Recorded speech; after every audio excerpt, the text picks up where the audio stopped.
ആവർത്തിച്ചുള്ള തടസ്സങ്ങൾ, നിരന്തര പരാജയങ്ങൾ, വിവാഹ തടസ്സങ്ങൾ, അകാരണമാകുന്ന രോഗങ്ങൾ, സാമ്പത്തികമാകുന്ന നഷ്ടങ്ങൾ, അതിന്റെ നഷ്ടത്തിന്റെ ഉറവിടം കണ്ടെത്താൻ കഴിയാത്ത അവസ്ഥകൾ, ബന്ധങ്ങൾ ശിഥിലമായി പോകുന്ന അവസ്ഥകൾ, സ്വപ്നത്തിലൂടെ ഭയം, അടിമത്തം, വൈകാരിക ബുദ്ധിമുട്ടുകൾ, പാപബന്ധനത്തിനകത്തുള്ള നിരന്തരമാകുന്ന കുടുങ്ങിക്കിടക്കൽ, ഇതിന്റെ എല്ലാം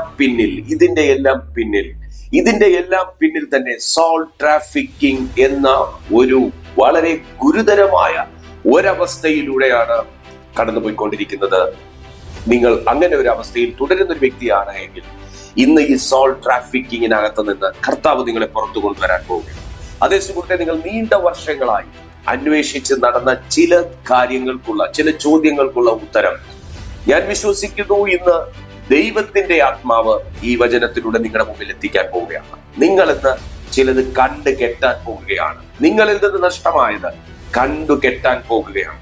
സ്വർഗം നിങ്ങളെ അതിൽ ഇന്നത്തെ ഈ സന്ദേശത്തിലൂടെ സഹായിക്കും. God B with you.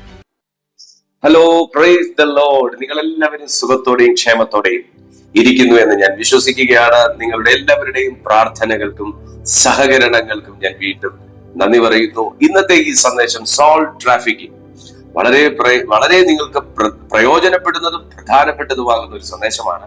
അപ്പോൾ തന്നെ വളരെ വിചിത്രമായ ഒരു വാക്കായി തോന്നുന്നു സോൾ ട്രാഫിക്കിംഗ്.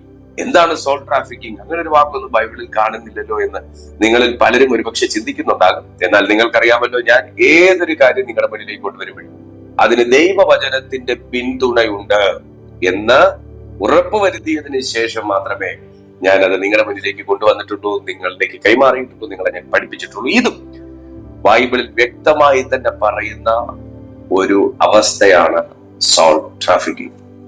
എന്താണ് സോൾ ട്രാഫിക്കിംഗ്? നിങ്ങൾ ഹ്യൂമൻ ട്രാഫിക്കിംഗ് എന്ന് കേട്ടിട്ടുണ്ട്. എന്ന് പറഞ്ഞാൽ മനുഷ്യനെ കവർന്നെടുത്തുകൊണ്ട് കടത്തിക്കൊണ്ടുപോയി വ്യാപാരം ചെയ്യുന്ന ഒരു അവസ്ഥ, മനുഷ്യനെ തട്ടിക്കൊണ്ടുപോയി കച്ചവടം ചെയ്യുന്ന അവസ്ഥയെ കുറിച്ച് നിങ്ങൾ കേട്ടിട്ടുണ്ട്. മനുഷ്യരെ തട്ടിക്കൊണ്ടുപോയി അവരുടെ അവയവങ്ങൾ മോഷ്ടിക്കുന്നു, മനുഷ്യരെ തട്ടിക്കൊണ്ടുപോയി മറ്റു വ്യക്തികൾക്ക് വിൽക്കുന്നു. ഇങ്ങനെയുള്ള ഒരുപാട് കാര്യങ്ങൾ ഹ്യൂമൻ ട്രാഫിക്കിംഗ് നിങ്ങൾ കേട്ടിട്ടുണ്ട്. എക്സാക്ട്ലി അത് തന്നെയാണ് ഒരു മനുഷ്യന്റെ സോളിലും സംഭവിക്കുന്നത്.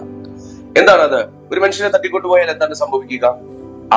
അവന്റെ സ്വദേശത്തിലെ സ്വാതന്ത്ര്യം, ബന്ധങ്ങൾ, അവന്റെ പദ്ധതികൾ, അവന്റെ സ്വപ്നങ്ങൾ എല്ലാം നഷ്ടപ്പെട്ടു പോവുകയാണ്. മറ്റൊരാളുടെ അധീനതയിലാണ്. തട്ടിക്കൊണ്ടുപോയവന്റെ കൺട്രോളിലാണ്, തട്ടിക്കൊണ്ടുപോയവന്റെ നിയന്ത്രണത്തിലാണ്. അവന് സ്വയമായോ സ്വന്തമായോ ഒരു തീരുമാനമെടുക്കുവാനോ സ്വയമായോ സ്വന്തമായോ ഒന്നും ചെയ്യുവാനോ അനുവാദമില്ലാത്ത ഒരവസ്ഥ. ഇത് തന്നെയാണ് ഒരു ഹ്യൂമൻ സോളിലും സംഭവിക്കുന്നത്. സോൾ ട്രാഫിക്കിംഗ് എന്ന് പറയുന്നത് ഒരു മനുഷ്യന്റെ ആത്മാവിനെ തട്ടിയെടുക്കുക, ഒരു മനുഷ്യന്റെ ആത്മീയ ലോകത്തിൽ ഒരു വ്യക്തിയുടെ സ്വാതന്ത്ര്യം, ദൈവിക നിയോഗങ്ങൾ, വാഗ്ദത്തങ്ങൾ എന്നിവ പൂർണ്ണമായി ബ്ലോക്ക് ചെയ്യുകയോ അല്ലെങ്കിൽ അതിലേക്ക് എത്താൻ കഴിയാതെ വണ്ണം അവനെ ഹോൾഡ് ചെയ്യുകയോ ചെയ്യുന്ന ഒരവസ്ഥയാണ് സോൾ ട്രാഫിക്കിംഗ് എന്ന് പറയുന്നത്. നമ്മുടെ ഒരു മനുഷ്യന്റെ സ്വാതന്ത്ര്യം, ഒരു മനുഷ്യന്റെ ബുദ്ധിശക്തി, ഒരു മനുഷ്യൻ ആത്മീയ ലോകത്തിൽ അവന് ലഭിച്ച, ദൈവത്തിൽ നിന്ന് ലഭിച്ച അവന്റെ വാഗ്ദത്തങ്ങൾ, അവന്റെ ഡെസ്റ്റിനി പോലും പൂർണ്ണമായും സാത്താന്റെ അധീനതയിലാക്കി കൺട്രോൾ ചെയ്ത് അവന്റെ ആത്മാവ് എന്നേക്കുമായി ആ ഭാഗ്യ പദവിയിലേക്ക് എത്താതെ വണ്ണം തകർത്ത് കളയുക എന്ന ഒരു ഉദ്ദേശത്തോടു കൂടെ പൈശാചിക ലോകം ചെയ്യുന്ന ഒരു പ്രവൃത്തിയാണ് സോൾ ട്രാഫിക്കിംഗ്. ഇതിന് ഒരുപാട് ദേവദാസന്മാർ പ്രത്യേകിച്ച് വിടുതൽ ശുശ്രൂഷകനായ മാറ്റി നൊട്ടേജ്, DK ഒലുക്കോയ, ജോൺ റമീറസ് എന്നൊക്കെ പറയുന്ന ദൈവദാസന്മാർ അതിശക്തമായി ഈ കാര്യങ്ങളെ കുറിച്ച് പഠിക്കുകയും ഇത് അവരുടെ വിടുതൽ ശുശ്രൂഷകളിൽ അവർ പ്രയോജനപ്പെടുത്തുകയും അതിലൂടെ അവർക്ക് ലഭിച്ച ഫീഡ്ബാക്കിലൂടെ ഒക്കെ തയ്യാറാക്കിയ ചില നോട്ട്സിൽ നിന്നാണ് ഞാൻ നിങ്ങളിലേക്ക് ഈ ഒരു സന്ദേശം കൈമാറുന്നത്. അപ്പോൾ തന്നെ അവരുടെ ആശയങ്ങൾ ഞാൻ ഇതിനകത്ത് എടുക്കാൻ കൊള്ളാമെന്നുള്ളത് എടുത്തിട്ടുണ്ട് എങ്കിലും ദൈവവചനം ഇതിനകത്തുണ്ട് എന്ന് ഉറപ്പ് വരുത്തിയതിനു ശേഷമാണ് നിങ്ങളോട് ഞാൻ ഇത് സംസാരിക്കുന്നത്. ദൈവമക്കൾക്ക് ഇതിന്റെ ലക്ഷണങ്ങൾ ഞാൻ പറഞ്ഞു തരാം. അതിനു മുന്നേ ഇതിന് ആസ്പദമായ വചനമുണ്ടോ നമ്മൾ അറിഞ്ഞില്ല. ചില ലക്ഷണങ്ങളിലേക്ക് പോകാം. വെളിപ്പാട് പുസ്തകം നമുക്ക് നോക്കാം. സോൾ ട്രാഫിക് ചെയ്യാൻ പറ്റുമോ നമുക്ക് നോക്കാം. വെളിപ്പാട് പുസ്തകം 18-ാമത്തെ അധ്യായം അതിന്റെ 13-ാമത്തെ വാക്യത്തിലേക്ക് ദൈവമക്കൾ ശ്രമിക്കുക. വെളിപ്പാട് പുസ്തകം 18-ാമത്തെ അധ്യായം 13-ാമത്തെ വാക്യത്തിൽ നമുക്ക് ഇങ്ങനെ കാണാം.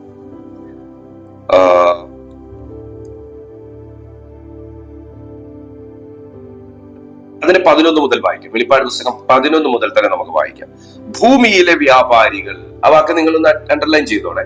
ഭൂമിയിലെ വ്യാപാരികൾ പൊന്ന്, വെള്ളി, രത്നം, മുത്ത്, നേരിയ തുണി, ധൂമ്രവസ്ത്രം, പട്ട്, കടും ചുവപ്പ്, ചന്ദന തരങ്ങൾ, ആനക്കൊമ്പുള്ള സകലവിധ സാമാനങ്ങൾ, വിലയേറിയതും മരവും പിച്ചളയും ഇരുമ്പും മർമരക്കല്ലും കൊണ്ടുള്ള ഓരോ സാമാനം, ലവംഗം, ഏലം, ധൂപവർഗം, മൂറ്, കുന്തുരുക്കം, വീഞ്ഞ്, എണ്ണ, നേരിയ മാവ്, ഗോതമ്പ്, കന്നുകാലി, ആട്, കുതിര, രഥം, മാനുഷദേഹം, ആ വാക്ക് അണ്ടർലൈൻ ചെയ്തോണേ. മാനുഷദേഹം, മാനുഷപ്രാണൻ, ഒന്ന് അണ്ടർലൈൻ ചെയ്തോണേ. മാനുഷപ്രാണൻ എന്നീ ചരക്ക്, ആ വാക്ക് ഒന്ന് അണ്ടർലൈൻ ചെയ്തേ. എന്നീ ചരക്ക് ആരും വാങ്ങായികയാൽ അവളെ ചൊല്ലിക്കരഞ്ഞു ദുഃഖിക്കുന്നു. എന്നീ ചരക്ക്, ഹ്യൂമൻ സോൾസ് എന്നാണ് അതിനെ ഇംഗ്ലീഷിൽ കൊടുത്തേക്കുന്നത്. ആൻഡ് സ്ലേവ്സ്, അഭയാർത്ഥികൾ, അടിമകൾ എന്നാണ് അതിന് കൊടുത്തേക്കുന്നത്. അടിമകൾ, ഹ്യൂമൻ സോൾസ്.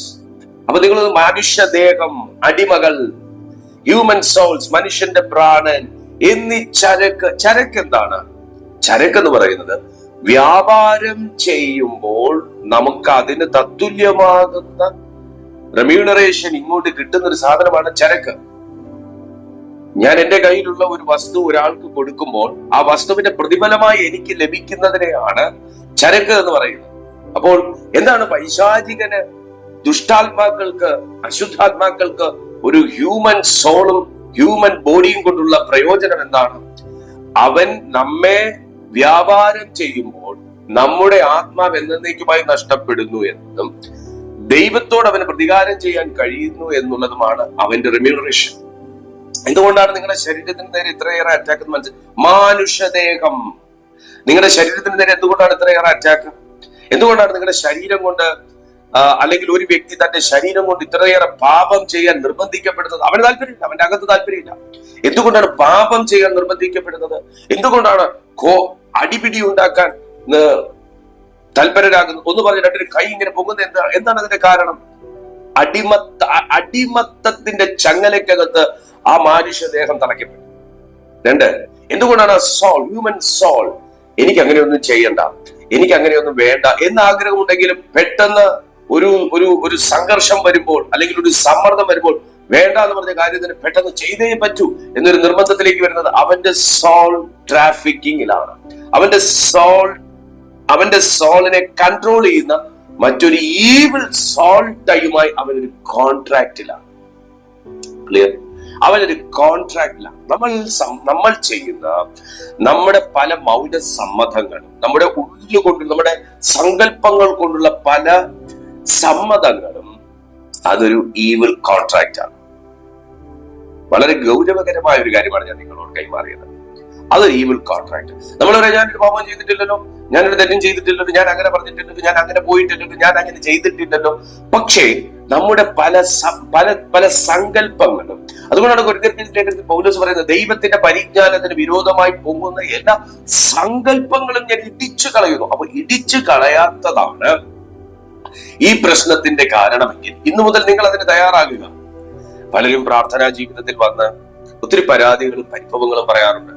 എന്തുകൊണ്ടാണ് ഞാൻ ഇത്രയും ഇങ്ങനത്തെ ഒരു അവസ്ഥയിലായി പോകും? ഞാൻ സത്യദൈവത്തെ ആരാധിച്ചിട്ട്, ഞാൻ വളരെ വിശ്വസ്തത പുലർത്തിയിട്ട്, ഞാൻ ദൈവനാമത്തിന് വേണ്ടി പലതും ചെയ്തിട്ട് എന്തുകൊണ്ടാണ് എന്ന് ചോദിക്കുമ്പോൾ ഇങ്ങനെയുള്ള കാര്യങ്ങൾ, ആശയങ്ങൾ, യാഥാർത്ഥ്യങ്ങൾ മറഞ്ഞു കിടക്കുകയാണ് ദൈവമക്കളെ. ഇന്നലെ നമ്മൾ സോൾ ട്രേഡിംഗ് എന്ന് പറഞ്ഞ ഒരു കാര്യം പഠിച്ചു. സോൾ ട്രേഡിംഗ് പോലെ തന്നെയാണ് സോൾ ട്രാഫിക്കിംഗ്. ചെറിയ വ്യത്യാസമാണുള്ളത്. എന്നാൽ നമ്മൾ മനസ്സിലാക്കേണ്ട കാര്യം, ഇത് വളരെ ട്രേഡിംഗ് കഴിഞ്ഞതിന് ശേഷം ട്രാഫിക്കിങ്ങിലേക്ക് പോവുക എന്ന് പറയുന്നത് അത് കുറച്ചുകൂടെ ഡീപ്പായിട്ടുള്ള ഒരു കോൺട്രാക്ട് ആണ്. അതൊരു ഭയങ്കര സ്ട്രോങ് ഹോൾഡാണ്. യെസെക്കിയേലിന്റെ പ്രവചന പുസ്തകം 27-ാമത്തെ അധ്യായം 13-ാമത്തെ വാക്യത്തിലും ഇതുപോലെ ഒരു പരാമർശമുണ്ട്. യെസെക്കിയേലിന്റെ പ്രവചന പുസ്തകം നിങ്ങൾ വായിച്ചാലും മതി. യെസെക്കിയേലിന്റെ പ്രവചന പുസ്തകം നമുക്കിതൊരു ഷോർട്ട് മെസ്സേജ് ആയതുകൊണ്ട് നമുക്ക് ഒത്തിരി ദീർഘിപ്പിക്കാനായിട്ട് നമുക്ക് ബുദ്ധിമുട്ടുണ്ട്. 15 മിനിറ്റിൽ താഴെ നമുക്കിത് എടുത്ത് നിർത്തണം എന്നുണ്ട്. അല്ലെങ്കിൽ സത്യം പറഞ്ഞാൽ ആരും കാണത്തില്ല. 15 മിനിറ്റ് താഴെയുള്ള മെസ്സേജ് പോലും ആരും കാണുന്നില്ല. ഇത്രയും റിസർച്ച് ചെയ്ത് കാര്യങ്ങൾ അതിനകത്ത് ഉൾപ്പെടുത്തി ഒരു സന്ദേശം ചെയ്യുമ്പോൾ അത് ലോകം മുഴുവൻ എത്തണം എന്നൊരു വലിയ ആഗ്രഹം എന്റെ ഉള്ളിലുണ്ട്. ആമേൻ, ആമേൻ, ആമേൻ. സ്തോത്രം. നിങ്ങൾക്കും അത് ആഗ്രഹം ഉണ്ടെങ്കിൽ ഈ വീഡിയോ ഷെയർ ചെയ്ത് കൊടുക്കാൻ കേട്ടോ പലർക്കും. 27-ാമത്തെ അധ്യായം 13-ാമത്തെ വാക്യത്തിൽ നോക്കിയേ. എസെക്കിയേലിന്റെ പ്രവചന പുസ്തകം 27-ാമത്തെ അധ്യായം 13-ാമത്തെ വാക്യം. യാവാൻ, തൂബാൽ, മേശക്ക് എന്നിവർ നിന്റെ വ്യാപാരികളായിരുന്നു. അവർ ആളുകളെയും താമ്ര സാധനങ്ങളെയും നിന്റെ ചരക്കിനു പകരം തന്നു. കണ്ടോ? നിന്റെ ചരക്കിന് പകരം ആളുകളെ, നിന്റെ ചരക്കിന് പകരം ആളുകളെ തന്നു.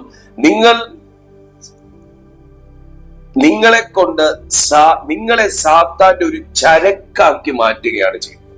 ഒരു ദൈവ പൈതലിനെ, ഒരു ദൈവത്തിന്റെ സൃഷ്ടിയെ, മനുഷ്യനെ സാത്താന്റെ ചരക്കാക്കി മാറ്റുക എന്ന ഒരു അജണ്ട സാത്താനിക ലോകത്തിലുണ്ട്.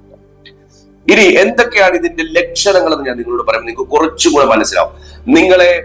നിങ്ങൾക്ക് കണ്ണിന് കാണാൻ പറ്റാതെ എന്നാൽ നിങ്ങളോട് വളരെ ചേർന്ന് നിന്നുകൊണ്ട് നിങ്ങളുടെ ജീവിതത്തിന്റെ ഏതെല്ലാം മേഖലകൾ പൈശാചിക ലോകം കൺട്രോൾ ചെയ്യുന്നു എന്ന് നിങ്ങൾ ഒന്ന് ശ്രദ്ധിക്കുക. ഒന്ന്, ആവർത്തിച്ചുള്ള പരാജയങ്ങൾ. നിങ്ങൾ നന്നാകുന്ന, അല്ലെങ്കിൽ ഒരു ദൈവ പൈതൽ പ്രാർത്ഥിക്കുന്ന ഒരു മനുഷ്യൻ നന്നാകുന്നത് ഇഷ്ടമാണ്. നമ്മൾ കാണുന്ന ഒരുപക്ഷെ അതിന് അസൂയാലുവാകുന്ന ഒരു വ്യക്തിയായിരിക്കാം, അല്ലെങ്കിൽ ചില മറ്റെന്തെങ്കിലും കാര്യങ്ങളായിരിക്കും നമ്മൾ കാണുന്നത്. പക്ഷേ ഇവിടെ ആവർത്തിച്ചുള്ള പരാജയങ്ങൾ ഒരു വ്യക്തിയുടെ ജീവിതത്തിൽ വരുന്നതിന്റെ പിന്നിൽ സോൾ ട്രാഫിക്കിംഗ് എന്നൊരു കാരണം ആകാം. ആണ് എന്നല്ല, ആകാം. പല കാരണങ്ങൾ ഒരു വ്യക്തിയുടെ ആവർത്തിച്ചുള്ള പരാജയങ്ങളുടെ പിന്നിലുണ്ട്. അതിലൊരു കാരണം സോൾ ട്രാഫിക്കിംഗ് ആകാം. താഴേക്ക് വരുമ്പോൾ ചില കാര്യങ്ങൾ നമ്മൾ ചെയ്യും, ഏതാണ്ടൊക്കെ സെറ്റപ്പായി നമ്മൾ അങ്ങ് ഉറപ്പിക്കും. 99% അത് സക്സസ് ആണെന്ന് ഉറപ്പിക്കും. 1% സമയം വരുമ്പോൾ അവസാന നിമിഷ തകർച്ചകളുണ്ട്. അതുവരെ നമ്മൾ വളരെ പ്രതീക്ഷയോടെ കെട്ടിപ്പടുത്ത കാര്യങ്ങൾ അവസാന നിമിഷം അറിയുന്നു, തകർന്നു പോകും. അത് നടക്കില്ല, നിങ്ങൾക്കത് ലഭിക്കില്ല, നിങ്ങൾക്ക് പോകാൻ സാധിക്കില്ല, നിങ്ങൾക്കതിൽ അവകാശമില്ല, നിങ്ങൾ തെരഞ്ഞെടുക്കപ്പെട്ടിട്ടില്ല, നിങ്ങൾ പരാജയപ്പെട്ടു തുടങ്ങിയ വാർത്തകൾ വലിയൊരു ആഘാതമായി നിങ്ങളിലേക്ക് എത്തും. അതിന്റെ കാരണവും സോൾ ട്രാഫിക്കിംഗ് ആകാം. കാരണം കണ്ടെത്താനാകാത്ത സാമ്പത്തിക തകർച്ച, വിവാഹം നിരന്തരമായി ആലോചന വരുന്നത് നടക്കില്ല, എല്ലാം പറഞ്ഞുറപ്പിക്കും, നടക്കില്ല. വിവാഹ തടസ്സങ്ങൾ, അതുപോലെ കുടുംബങ്ങളിലെ പ്രശ്നം തന്നെ തലമുറകളായി തുടരും. അതായത് അപ്പന്റെ അമ്മയുടെയും ജീവിതം എങ്ങനെ സ്പ്ലിറ്റ് ആയോ അതുപോലെ തന്നെ മക്കളുടെ വിവാഹം കഴിയുമ്പോൾ അവരുടെ ജീവിതം സ്പ്ലിറ്റ് ആവും. അത് തന്നെ അവരുടെ മക്കളുടെ ജീവിതം കഴിയുമ്പോൾ സ്പ്ലിറ്റ് ആവും. അപ്പോ വിവാഹ തടസ്സങ്ങൾ, അതുപോലെ തന്നെ ഒരു കുടുംബത്തിൽ ഒരു വ്യക്തി എങ്ങനെ മരണപ്പെട്ടോ അയാളുടെ തലമുറയും അതേ രോഗത്താൽ മരണപ്പെടുക, ആ വ്യക്തിയുടെ തലമുറയും അതേ രോഗത്തിൽ മരണപ്പെടുക. ഇതെല്ലാം സോൾ ട്രാഫിക്കിങ്ങിന്റെ കാരണങ്ങൾ കൊണ്ടാകാം. അതുപോലെ ദൈവ വിളിയിൽ മുന്നോട്ട് പോകാൻ കഴിയാത്ത അവസ്ഥ, പാപത്തിനകത്ത് കുടുങ്ങിക്കിടക്കുക. പല മേഖല ജയിച്ചാലും ഒരു മേഖലയെ ജയിക്കാനേ പറ്റാത്ത പോലെ കുടുക്കിയിട്ടേക്ക്. അതൊരു ഈവിൾ സോൾ ടൈ ആണത്. അതൊരു ഈവിൾ സോൾ ടൈ ആണ്. അയാൾക്ക് പ്രാണനിൽ ഒരു വിടുതൽ എടുക്കാൻ കഴിയാത്തൊരവസ്ഥയാണ്. ആ നിരന്തരമാകുന്ന ആത്മീയ ആക്രമണങ്ങൾ ഈ വ്യക്തിയിലേക്ക്, നിരന്തരമായ ആത്മീയ ആക്രമണം. അതുകൊണ്ട് തന്നെ ദൈവവിളിയിലേക്ക് മുന്നോട്ട് പോകാൻ കഴിയാത്ത അവസ്ഥ. പലപ്പോഴായി സ്വപ്നത്തിലൂടെ അടിമത്തങ്ങൾ കൊണ്ടുവരിക, ഭയം കൊണ്ടുവരിക, സ്വപ്നത്തിലൂടെ സെക്ഷൽ ഡ്രീംസ് കാണുക, ലൈംഗിക സ്വപ്നങ്ങൾ കാണുക. ആ ലൈംഗിക സ്വപ്നങ്ങളിലൂടെ തന്നെ പാപത്തിലേക്ക് പോകാനുള്ള പ്രലോഭനം ഉണ്ടാക്കുക, ബന്ധനം അനുഭവപ്പെടുക. ആ ഒരു സ്വപ്നം കണ്ടതിന് ശേഷം പിന്നെ കെട്ടപ്പെട്ട അവസ്ഥ, ഒരുപാട് പേര് എന്നെ വിളിക്കാറുണ്ട്, ഒരുപാട് പേര് എന്നെ വിളിച്ച് ആ വിഷയം എന്നോട് പങ്കുവെക്കാം. അങ്ങനത്തെ ഒരു ബന്ധനം, അതൊരു ബന്ധനമാണ്. സ്വപ്നത്തിലൂടെ വന്ന് ബന്ധിച്ചു കളയുക. അതിനുശേഷം പിന്നെ ആത്മീയ ജീവിതം പോയി, കുടുംബജീവിതം തകർന്നു, രോഗങ്ങൾ വരാൻ തുടങ്ങി, സ്തംഭനങ്ങൾ കാണാൻ തുടങ്ങി, എല്ലാം സ്തംഭിച്ചു നിൽക്കുന്ന അവസ്ഥകൾ, മുന്നേ ചെയ്തുകൊണ്ടിരുന്ന കാര്യങ്ങൾ ഇഫക്റ്റീവായി ചെയ്യാൻ കഴിയുന്നില്ല. ഇതൊക്കെ സോൾ ട്രാഫിക്കിങ്ങിന്റെ ഒരു അവസ്ഥയാണ്. ആ വ്യക്തിയുടെ പ്രാണനെ കയറി അങ്ങ് കൂട്ടി, ആ വ്യക്തിയുടെ ആത്മാവിനെ കയറി അങ്ങ് ലോക്ക് ചെയ്യും, ആ വ്യക്തിയുടെ ശരീരത്തെ മൊത്തമായി കെട്ടി മുറുക്കിക്കിടക്കും. കാരണം എന്താ? നമ്മൾ വെളിപ്പാട് പുസ്തകം 18-13 വായിച്ചതുപോലെ മനുഷ്യദേഹം, മനുഷ്യപ്രാണൻ, ഹ്യൂമൻ സോൾസ്, ഇത് മനുഷ്യന്റെ ശരീരത്തെയും സോളിനെയും ഒരുപോലെ ബന്ധിക്കുന്ന ഒരവസ്ഥയാണ് സോൾ ട്രാഫിക്കിംഗ് എന്ന് പറയുന്നത്.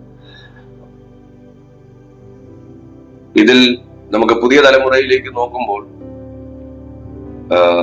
ഗ്രച്ച് സ്റ്റീർ പോലുള്ള ദൈവദാസന്മാർ പറയുന്ന പുതിയ തലമുറകളിലേക്ക് ഈ സോൾ ട്രാഫിക്കിനെ കുറിച്ചുള്ള പഠനങ്ങൾ നടത്തിയ സമയത്ത് അവർ ഇപ്പോൾ പിടിക്കപ്പെട്ടിരിക്കുന്നത് കുറച്ചുകൂടെ അഡ്വാൻസ്ഡ് ആയിട്ടാണ്. എന്ന് പറഞ്ഞാൽ അവർ ഫുൾ ലഹരിക്ക് അടിമയാണ്. കാരണം അവരുടെ, നിങ്ങൾക്ക് അതിൽ തന്നെ മനസ്സിലാക്കാൻ പറ്റും, അവർ മറ്റൊരു മായ ലോകത്താണ്. അവർക്ക് ഈ ഭൂമിയുമായി യാതൊരു ബന്ധവും ഇല്ല. അവർ എന്തോ വേറൊരു ലോകത്ത് ജീവിക്കുന്ന, വേറൊരു നിയമത്തിന്റെ കീഴിൽ ജീവിക്കുന്ന ഒരു വ്യക്തികളെ പോലെ. നിങ്ങൾ ശ്രദ്ധിച്ചു നോക്കൂ, അപ്പനമ്മമാരെ അനുസരിക്കട്ടെ, നമ്മളിപ്പോ താമസിക്കുന്ന രാജ്യത്തിലെ നിയമങ്ങൾ അനുസരിക്കത്തില്ല. നിങ്ങൾ മനസ്സിലാക്കി നോക്കണം, രാജ്യത്തിന്റെ നിയമങ്ങൾ അനുസരിക്കത്തില്ല, മുതിർന്നവരെ അനുസരിക്കത്തില്ല, അവർക്ക് ആരോട് ബഹുമാനമില്ല, രാജ്യത്തോട് ഒരു ബഹുമാനമില്ല, രാജ്യത്തോട് സ്നേഹമില്ല, വീട്ടുകാരോട് സ്നേഹമില്ല, സഹപ്രവർത്തകരോട് സ്നേഹമില്ല. അവർക്ക് അവരെ മാത്രമാണ് ഇഷ്ടം. അവർക്ക് അവരുടെ സുഖങ്ങൾ, അവരുടെ ഇഷ്ടങ്ങൾ, അവരുടെ നിയമം, അവരുടെ സ്വാതന്ത്ര്യം. ഇതെവിടെ നിന്ന് വന്നു? ഇത് പൈശാചിക ലോകത്തിന്റെ ഒരു കൾച്ചറാണ്. അതുകൊണ്ട് തന്നെ രാജ്യം പറയുന്ന ലഹരി ഉപയോഗിക്കരുത്, അല്ലെങ്കിൽ പാരന്റ്സ് പറയുന്ന ലഹരി ഉപയോഗിക്കരുത്. എന്നാൽ അവർ ഏറ്റവും കൂടുതൽ അന്വേഷിച്ച് കണ്ടെത്താൻ ശ്രമിക്കുന്നത് ആ ലഹരിയാണ്. മനസ്സിലാവുന്നു? അവർ ഇൻജെക്ട് ചെയ്യുന്നു, അവർ പൊടി രൂപത്തിൽ ഉപയോഗിക്കുന്നു, പല രീതിയിൽ ലഹരിക്ക്, അശ്ലീലതകൾക്ക് അടിമ. നിങ്ങൾ ശ്രദ്ധിക്കൂ, നിങ്ങൾ പുറത്തേക്ക് ഇറങ്ങുമ്പോൾ തന്നെ വസ്ത്രധാരണം, എന്റെ വസ്ത്രധാരണം എന്റെ ഇഷ്ടം എന്നുള്ള ഒരു മുദ്രാവാക്യത്തിലാണ് അവർ വസ്ത്രം ധരിക്കുന്നത്. അപ്പോൾ അതെല്ലാം ആ നഗ്നത പ്രദർശിപ്പിച്ചുകൊണ്ടുള്ള ആ വസ്ത്രധാരണം, അതെല്ലാം ആ സോൾ ട്രാഫിക്കിംഗ് ആണ്. എന്നുവെച്ചാൽ അവരുടെ സോളിനെ, ആ ഹ്യൂമൻ സോളിനെ ബൈൻഡ് ചെയ്തതാണ്, ഹൈജാക്ക് ചെയ്യും, കടത്തിക്കളഞ്ഞു. മറ്റൊരു ലോകത്തിന്റെ കൺട്രോളിലാണ്, മറ്റൊരു നിയമത്തിന്റെ കൺട്രോളിലാണ്. ഇതെല്ലാം നമ്മളിൽ ചിലർ ചിന്തിക്കും, അയ്യോ ഇത് വളരെ മോശമല്ലേ, വൾഗറായിരിക്കുന്നില്ലേ, കൊള്ളില്ലല്ലോ, ഇങ്ങനെ അല്ലല്ലോ എന്നൊക്കെ സുബോധമുള്ളവൻ ചിന്തിച്ചാലും അത് ധരിച്ചിരിക്കുന്ന വ്യക്തിക്ക് അത് ചിന്തിക്കാനുള്ള സുബോധമില്ല. അവർ അവിടെ ഒരു തിയറി കൊണ്ടുവരും. നമ്മളത് ചോദ്യം ചെയ്താൽ അവിടെ ഒരു തിയറി അവർ കൊണ്ടുവരും. അത് മറ്റൊരു രാജ്യത്തിന്റെ നിയമവും മറ്റൊരു രാജ്യത്തിന്റെ കൺട്രോളും അവരിൽ ഉള്ളത് കൊണ്ടാണ്. അത് ഈ ലോകത്തിലുള്ള രാജ്യത്തെ കുറിച്ചല്ല ഞാൻ പറയുന്നത്, പൈശാചിക സാമ്രാജ്യത്തിൽ നിന്നുള്ള ആ ഒരു വാഴ്ച, ആ ഒരു അധികാരം അവരുടെ മേൽ കിടക്കും. അവരുടെ സോൾ അതിനകത്ത് കണക്റ്റഡ് ആണ്. അതുപോലെ തന്നെ ആത്മഹത്യ പ്രവണതകൾ, എപ്പോഴെന്തെങ്കിലും വന്നാൽ അപ്പൊ തന്നെ പോകും, കയറവിടെ നിന്നു. എന്ത് വന്നാൽ ഞാൻ ഇനി ജീവിക്കത്തില്ല, ഞാൻ ഇപ്പൊ എന്നെ കൊല്ലുവെന്ന് പറഞ്ഞു അവര് പോയി ഒന്നുകിൽ തൂങ്ങാൻ നോക്കും, അല്ലെങ്കിൽ കിണറ്റിലെടുത്ത് ചാടാൻ നോക്കും, അല്ലെങ്കിൽ കുളത്തിൽ പോകാൻ നോക്കും, അല്ലെങ്കിൽ റെയിൽവേ സ്റ്റേഷനിൽ റെയിൽവേ ട്രാക്കിൽ പോകാൻ നോക്കും, അല്ലെങ്കിൽ ഒന്നും ഇല്ലെങ്കിലും നെഞ്ചത്തെങ്കിലും 10 ഇടി. അങ്ങനെ ആരെങ്കിലും ഉണ്ടെങ്കിൽ എന്നെ ഒന്ന് ദയവായി കേൾക്കണം. നിങ്ങൾ മരിച്ചാൽ നിങ്ങളുടെ ആത്മാവ് നഷ്ടപ്പെടുമെന്നുള്ളതല്ലാതെ നിങ്ങൾ കൂടുതൽ പ്രശ്നത്തിലേക്കാണ് പോയിക്കൊണ്ടിരിക്കുന്നത് എന്നല്ലാതെ അതിനകത്ത് ഒരു പരിഹാരം ഉണ്ടാകാൻ. കാരണം ആത്യന്തികമായ അവന്റെ ആവശ്യം, അതായത് നിങ്ങളെ കൺട്രോൾ ചെയ്യുന്ന ദുഷ്ടാത്മാവിന്റെ ആവശ്യം നിങ്ങളുടെ ആത്മാവിനെ നശിപ്പിക്കുക എന്നുള്ളതാണ്. അത് നിങ്ങൾ കുളപ്പിച്ചാടി നഷ്ടപ്പെടുത്തിയോ, നിങ്ങൾ തൂങ്ങി നഷ്ടപ്പെടുത്തിയോ, അല്ലെങ്കിൽ നിങ്ങൾ പോയിസൺ കഴിച്ചോ എന്നുള്ളതൊന്നും അവന് വിഷയമല്ല. നിങ്ങളുടെ ആത്മാവ് നഷ്ടപ്പെടുക. കാര്യം എന്താ? നിന്റെ ഡെസ്റ്റിനിയെ തകർക്കുക, ഡിവൈൻ കോളിംഗ് തകർക്കുക, നിങ്ങളെ ഈ ഭൂമിയിൽ ഇല്ലാതാക്കുക. കാരണം നിങ്ങൾ ജീവിച്ചാൽ നിങ്ങൾ പ്രാർത്ഥിക്കും, നിങ്ങൾ പ്രാർത്ഥിച്ചാൽ 10 പേര് വിടുവിക്കപ്പെടും, നിങ്ങൾ ജീവിച്ചാൽ 10 പേർക്ക് പ്രയോജനമുണ്ട്. അതുകൊണ്ട് അത് ഇല്ലാതാക്കുക. ഇതാണ് സാത്താന്റെ ഉദ്ദേശം. അപ്പോൾ ഈ നിരന്തരമായ ആത്മഹത്യ പ്രവണതകൾ, ഇതൊക്കെ സോൾ ട്രാഫിക്കിംഗ്. അതുപോലെ തന്നെ ആത്മീയ കാര്യങ്ങളിൽ നിന്ന് അകറ്റുന്ന സംസ്കാര സ്വാധീനം. നമുക്ക് ചില സമയം തോന്നും ഇതൊക്കെ വെറും പഴഞ്ചൻ രീതികൾ, ഇതൊക്കെ വെറും ഒരു അനാവശ്യമാകുന്ന കാര്യങ്ങൾ എന്നൊക്കെ നമുക്ക് തോന്നിയിട്ട് ആ ആത്മീയ കാര്യങ്ങൾ, ദൈവത്തിന് വേണ്ടി പ്രയോജനപ്പെട്ടുകൊണ്ടിരുന്ന കാര്യങ്ങളിൽ നിന്നൊക്കെ പുറകിലേക്ക് വലിഞ്ഞു നിൽക്കാൻ തോന്നുന്ന ഒരു പ്രവണത, ഇത് സോൾ ട്രാഫിക്കിംഗ് ആണ്. നിങ്ങൾ മനസ്സിലാക്കുക. എന്നാൽ ഇതിന് വിടുതലുണ്ട്. വിടുതലിനുള്ള മാർഗം യേശുക്രിസ്തുവിൽ പൂർണ്ണമായ ഒരു മാനസാന്തരത്തിനായി നിങ്ങളെ സമർപ്പിക്കുക. പാപങ്ങളുടെ ഏറ്റുപറച്ചിൽ തുറന്ന് ദൈവത്തോട് നിങ്ങൾ സംസാരിക്കും. പാപങ്ങൾ ഏറ്റുപറയുക. നിങ്ങൾ വീണ്ടും പാപത്തിൽ വീണ്ടും ഏറ്റുപറയുക. നിങ്ങൾ പറയുക, എന്റെ പ്രാണനെ കർത്താവ് രക്ഷിക്കണം, എന്റെ ഈ ഒരു ബ്രെയിൻ പാറ്റേണിൽ നിന്ന് എന്നെ കർത്താവ് വിടുവിക്കണം. നിങ്ങൾ തുറന്ന് സമ്മതിക്കുക. ഒരുപാട് പേര് പല വിവാഹം കഴിഞ്ഞവർ, വിവാഹ ജീവിതം തകർന്നവർ, അതുപോലെ തന്നെ യൗവനക്കാർ, എല്ലാവരും പലതരത്തിലുള്ള അശ്ലീലതകൾക്കും പലതരത്തിലുള്ള അടിമത്തങ്ങൾക്കും അവർ വശ്യംവദരാണ്. അവർ വശീകരിക്കപ്പെട്ട ഇതൊരു വശീകരണമാണ്. സോൾ ട്രാഫിക്കിംഗ് എന്ന് പറയുന്നത് ഒരു വശീകരണമാണ്. അവർ വശീകരിക്കപ്പെട്ടിരിക്കുകയാണ്. അതിനകത്തുനിന്ന് ദുഷിച്ച ആത്മീയ ബന്ധങ്ങളെ നിങ്ങൾ വിച്ഛേദിച്ച് കളയുക. ദുഷിച്ച ആത്മീയ ബന്ധങ്ങൾ, ആത്മീയരാണെന്ന് പറഞ്ഞ് അടുത്ത് വന്നിട്ട് മറ്റു പല കാര്യസാധ്യത്തിന് വേണ്ടി നിങ്ങളെ ചൂഷണം ചെയ്യുന്നത് കാണുന്നില്ല. ദുഷിച്ച ബന്ധങ്ങളെ നിങ്ങൾ വിച്ഛേദിച്ച് കളയുക. കുടുംബശാപങ്ങളെ അതിനെതിരായി നിങ്ങൾ പ്രാർത്ഥിക്കുക. കുടുംബശാപങ്ങൾ തകർക്കുവാൻ നിങ്ങൾ ദൈവത്തോട് പ്രാർത്ഥിക്കുക. ഞാൻ അതാണ് പറഞ്ഞത്, ആ പാരന്റ്സിന്റെ ഫാമിലി ലൈഫ് തകർന്നതുപോലെ മക്കളുടെ ഫാമിലി ലൈഫ്, അവരുടെ ലൈഫ് തകർന്ന പോലെ അവരുടെ മക്കളുടെ ഫാമിലിയിൽ ഒരു രോഗം വന്നതുപോലെ നമുക്ക് വരും. അങ്ങനെ പലതരത്തിൽ ഇങ്ങനെ വരുന്ന തകർച്ചകൾ, അതിൽ നിന്ന് പൂർണ്ണ വിടുതലിനായി കർത്താവിനോട് പ്രാർത്ഥിക്കുക. ദൈവവചന ധ്യാനം, ഉപവാസ പ്രാർത്ഥന ഇത് നിങ്ങളുടെ ശീലമാക്കി മാറ്റുക. പരിശുദ്ധാത്മാവിന്റെ നേതൃത്വത്തിൽ ജീവിതം നയിക്കാൻ നിങ്ങളെ തന്നെ സമർപ്പിച്ചു കൊടുക്കുക. കർത്താവായ യേശുക്രിസ്തുവിന്, ദൈവമക്കളെ ഞാൻ നിങ്ങളോട് പറയട്ടെ, കർത്താവായ യേശുക്രിസ്തുവിന് നമ്മുടെ കടഭാരം മാറ്റാനോ നമുക്കൊരു വീട് വെച്ച് തരാനോ നമുക്കൊരു കാർ മേടിക്കാനോ മാത്രമല്ല സഹായിക്കാൻ പറ്റും. നിങ്ങൾ ആദ്യം ദൈവമക്കൾ അത് മനസ്സിലാക്കണം. എല്ലാവരും ദൈവത്തെ പിടിക്കുന്നത് ഇങ്ങനെയുള്ള കാര്യങ്ങൾക്ക് വേണ്ടിയിട്ടാകാം. എല്ലാവരും ഒന്നല്ല. പലരും അവരുടെ വിചാരം ഇങ്ങനെയാണ്, ഇവിടെ പോയി കഴിഞ്ഞാൽ കടഭാരം, ഇവിടെ പോയി കഴിഞ്ഞാൽ മദ്യപാനം മാറും. അതൊക്കെ വലിയ കാര്യങ്ങൾ തന്നെയാണ്. പക്ഷെ ആത്യന്തികമായി ഞാൻ ഇന്നലെ നിങ്ങളോട് പറഞ്ഞു, സോൾ ട്രേഡിംഗ് എന്ന് പറഞ്ഞൊരു സബ്ജക്ട് നിങ്ങളോട് ഞാൻ സംസാരിച്ചപ്പോൾ ഞാൻ പറഞ്ഞു, ഒരു മനുഷ്യൻ സർവ്വലോകവും നേടിയാൽ അവന്റെ ആത്മാവ് നഷ്ടമായാൽ അവൻ എന്ത് പ്രയോജനം? ഒരു പ്രയോജനം. എന്നതുപോലെ നിങ്ങൾ എന്തൊക്കെ നേടിയാലും ആത്മാവിനെ അവൻ ഹൈജാക്ക് ചെയ്താൽ, കടത്തിക്കൊണ്ടുപോയാൽ, പ്രാണനെ കടത്തിയാൽ, പ്രാണനൊക്കെ അവിടെ തന്നെ ഇരിക്കും, പക്ഷെ കൺട്രോൾ അവിടെ പിടികിട്ടുന്നുണ്ടോ? എന്നതുപോലെ നിങ്ങൾ അതിൽ നിന്ന് വിച്ഛേദിക്കപ്പെടാതെ പൂർണ്ണ ജയമില്ല. കർത്താവായ യേശുക്രിസ്തുവിന് നിങ്ങൾ ഏത് അധികാരത്തിന്റെ കീഴിലാണ്, ഏത് പൈശാചിക അധികാരത്തിന്റെ കീഴിലാണെങ്കിലും നിങ്ങൾക്ക് രക്ഷ നൽകാനായി കഴിയും. നിങ്ങളുടെ ഫാമിലിക്ക്, നിങ്ങളുടെ മക്കൾക്ക്, നിങ്ങളുടെ ഫൈനാൻഷ്യൽ മേഖലകൾക്ക്, നിങ്ങളുടെ ഡെസ്റ്റിനിയുടെ മേലൊക്കെ ഒരു വലിയ ഡെലിവറൻസ് നൽകാൻ, പുനഃസ്ഥാപിച്ച് നിങ്ങളെ സഹായിക്കാൻ അഥവാ യേശുക്രിസ്തുവിന് കഴിയും. യേശുക്രിസ്തുവിലൂടെ മാത്രമേ നമുക്ക് ഈ മേഖലയിൽ വിടുതലുള്ളൂ. യേശുക്രിസ്തുവിലൂടെ മാത്രമേ നമുക്ക് രക്ഷയുള്ളൂ. കാരണം ക്രൂശിൽ അവൻ സാത്താന്റെ മേൽ ജയോത്സവം കൊണ്ടാടി എന്നാണ് ദൈവത്തിന്റെ വചനം പറയുന്നത്. കൊലോസ്യർക്ക് എഴുതിയ ലേഖനം വായിക്കുമ്പോൾ, അപ്പോൾ ജയോത്സവം കൊണ്ടാടിയ കർത്താവിന് ക്രൂശിന്റെ കീഴിൽ സാത്താന്റെ സകല ആയുധ വർഗവും അധികാരവും അവൻ വെപ്പിച്ച ശേഷമാണ് താൻ സെലിബ്രേറ്റ് ചെയ്യുന്നത്. ക്രൂശിൽ ജയോത്സവം കൊണ്ടാടിയത്. അതുകൊണ്ട് യേശുക്രിസ്തുവിലൂടെ മാത്രമേ നിങ്ങൾക്ക് ഈ മേഖലയിൽ പൂർണ്ണമാകുന്ന ഒരു ജയം എടുക്കാനായി കഴിയുള്ളൂ. അല്ലെങ്കിൽ മക്കളെ, നമ്മൾ വീണ്ടും ആ പാറ്റേൺ തുടർന്നുകൊണ്ടേയിരിക്കും. ആ സംസ്കാരം നമ്മൾ ഫോളോ ചെയ്തുകൊണ്ടേ കർത്താവിന് നമ്മുടെ ജീവിതത്തിൽ പ്രവർത്തിക്കാൻ പറ്റത്തില്ല. കർത്താവിന് നമ്മുടെ ജീവിതത്തിൽ ഒരു പരിധിക്കപ്പുറം പ്രവർത്തിക്കാൻ പറ്റത്തില്ല. അപ്പൊ നിങ്ങളിലേക്ക് ഇങ്ങനെയുള്ള ആശയങ്ങൾ ദൈവം എത്തിച്ചതിന്റെ പിന്നിൽ നിങ്ങളെ രക്ഷിക്കുക എന്നൊരു വലിയൊരു അത്യന്തികമായ ദൈവിക ഉദ്ദേശമുണ്ട്. സോ നിങ്ങൾ ഈ പറഞ്ഞതുപോലെ വിടുതലിനുള്ള മാർഗങ്ങൾ തേടുക. നിങ്ങൾ ആരെങ്കിലും ഈ ഒരു അവസ്ഥയ്ക്കകത്ത് തുടരുന്നെങ്കിൽ ഇന്നു മുതൽ നിങ്ങൾ യേശുവിന്റെ മുമ്പിൽ നിങ്ങളെ സമർപ്പിക്കുക. കർത്താവിന്റെ മുഖത്തേക്ക് നോക്കുക. അവങ്കിലേക്ക് നോക്കിയവർ പ്രകാശിതരായി അവരുടെ മുഖമോ ലജ്ജിച്ചു പോയതുമില്ല എന്ന് ദൈവവചനം പറയുന്നു. ആകയാൽ നിങ്ങൾ ഇന്നു മുതൽ അതിനുവേണ്ടി ആഗ്രഹിക്കുക. ഞാൻ നിങ്ങളോട് റിക്വസ്റ്റ് ചെയ്യാണ്, ഈ വീഡിയോ നിങ്ങൾ ലൈക്ക് ചെയ്യുന്നതോടൊപ്പം ഒന്ന് ഹൈപ്പും കൂടെ ചെയ്തേക്കുക. നിങ്ങൾക്ക് എത്ര പേർക്ക്, എത്ര ഗ്രൂപ്പിലേക്ക് നിങ്ങൾക്ക് ഇത് ഷെയർ ചെയ്ത് കൊടുക്കാൻ സ്വാതന്ത്ര്യമുണ്ടോ നിങ്ങൾ ഷെയർ ചെയ്ത് കൊടുക്കുക. മാക്സിമം നിങ്ങൾക്ക് കഴിയുമെങ്കിൽ ഈ വീഡിയോയുടെ ലിങ്ക് നിങ്ങളുടെ വാട്സ്ആപ്പ് സ്റ്റാറ്റസ് ആയിട്ടും ഇൻസ്റ്റാഗ്രാം സ്റ്റോറി ആയിട്ടും ഫേസ്ബുക്കിൽ നിങ്ങളൊന്ന് മെൻഷൻ ചെയ്യുകയൊക്കെ ചെയ്താൽ ഒത്തിരി ദൈവമക്കൾ ഇതുപോലുള്ള സത്യങ്ങൾ അവരറിയും, രക്ഷപ്പെടും. നാളെ ഇതിന്റെ അടുത്തൊരു കാര്യത്തെ കുറിച്ചാണ് നമ്മൾ സംസാരിക്കാനായി പോകുന്നത്. ആകയാൽ നിങ്ങൾ മിസ് ചെയ്യരുത്. കാരണം ഈ 6 ദിവസവും നമ്മൾ 6 കാര്യങ്ങളെ കുറിച്ചാണ് പറയുമ്പോൾ, നാളെ സോൾ സ്വാപ്പിംഗ് എന്ന് പറയുന്ന ഒരു സബ്ജക്റ്റിനെ കുറിച്ച് നമ്മൾ സംസാരിക്കാൻ പോവുകയാണ്. അതുകൊണ്ട് ഈ സീരീസ് നിങ്ങൾ കംപ്ലീറ്റ് ആയി കാണാനായിട്ട് ശ്രമിക്കുക. ഇന്നലെ സോൾ ട്രേഡിംഗ് എന്ന് പറഞ്ഞൊരു സബ്ജക്ട് എടുത്തു. നിങ്ങൾ സോൾ ട്രേഡിങ്ങിനെ കുറിച്ച് കണ്ടിട്ടില്ലെങ്കിൽ ഞാൻ ഈ വീഡിയോയുടെ ഡിസ്ക്രിപ്ഷൻ ബോക്സിൽ ഞാൻ സോൾ ട്രേഡിംഗിന്റെ ലിങ്ക് കൊടുത്തേക്കാം. ഇല്ലെങ്കിൽ നിങ്ങൾ ഈ ചാനൽ തന്നെ കയറിയിട്ട് soul trading pastor Deepu Krishna എന്ന് ടൈപ്പ് ചെയ്താൽ നിങ്ങൾക്ക് കിട്ടും. നിങ്ങൾക്ക് ഡിസ്ക്രിപ്ഷൻ ബോക്സ് എടുക്കാൻ അറിയത്തില്ലെങ്കിൽ ഞാൻ നിങ്ങൾക്ക് അതിന്റെ ലിങ്ക് എന്തായാലും ഞാൻ ഇതിന്റെ ഡിസ്ക്രിപ്ഷൻ ബോക്സിൽ ഞാൻ കൊടുത്തേക്കാം. നിങ്ങൾക്ക് അങ്ങനെയും കയറി കാണാം. മാക്സിമം നിങ്ങൾ ഈ വീഡിയോ സപ്പോർട്ട് ചെയ്യുക, ഒത്തിരി പേരിലേക്ക് എത്തിക്കുക. ഇതധികം മലയാളി വിശ്വാസികളുടെ ഇടയിൽ ചെയ്തിട്ടില്ലാത്ത ഒരു വീഡിയോ ആണ്.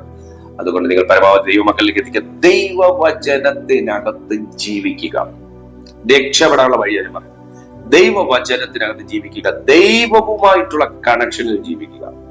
വേറെ ആരെയും നോക്കണ്ട, ദൈവവുമായിട്ടുള്ള കണക്ഷൻ. വ്യക്തിപരമായി പ്രാർത്ഥന ഉണ്ടായിരിക്കുക, ഒരു വിശുദ്ധ ജീവിതം കാത്തു സൂക്ഷിക്കുക, ഒരു പൊള്ളത്തരത്തിലേക്ക് പോയി വീഴാണ്ടിരിക്കുക, അവനവനെ തന്നെ സൂക്ഷിക്കുക.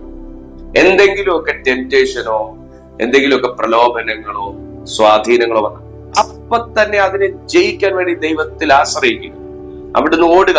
യോസേഫ് എന്താ ചെയ്തത്? ഓടുക എന്ന് പറയുന്നത് ഒരു ബലഹീനന്റെ ചിന്തയല്ല, ബുദ്ധിയുള്ളവന്റെ പ്രവൃത്തിയാണ്. ഓടുക, അവിടെ നിന്ന് ചുമ്മാ യുദ്ധം ചെയ്യാൻ നിൽക്കണ്ട. അതാണ് പൊട്ടത്തരം.